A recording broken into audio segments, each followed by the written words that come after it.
मुंबईकरांनो, पाणी जपून वापरा असं आवाहन करण्यात येते, कारण मुंबईच्या 7 तलावांमध्ये 27% पाणीसाठा शिल्लक आहे। धरणांमध्ये केवळ 27% पाणीसाठा शिल्लक आहे। मुंबईच्या 7 तलावांमध्ये सध्या 27% पाणीसाठा शिल्लक आहे। त्यामुळे मुंबईकरांवर आता पुन्हा पाणी कपातीचं संकट निर्माण झालंय। उन्हामुळे एप्रिल महिन्यात मुंबईला पाणी पुरवणाऱ्या धरणांमध्ये 15% पाण्याची घट झाली आहे। 14 मे पर्यंत हाच पाणीसाठा 10%वर येऊ शकतो असा अंदाज वर्तवण्यात येत आहे। त्यामुळे आता पाणी जपून वापरा असं आवाहन सुद्धा केलं जात आहे। मुंबईला मोडक, सागर, मध्य वैतरणा, अप्पर वैतरणा, भातसा, तानसा, विहार आणि तुळशी या 7 धरणांमधून दररोज 3950 दशलक्ष लिटर पाणी पुरवठा होतो।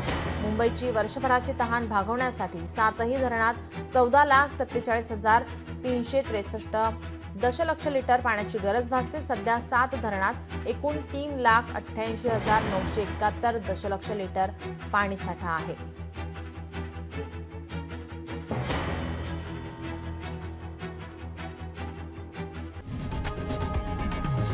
लोकशाही मराठी ऐका, पहा, जागरूक रहा।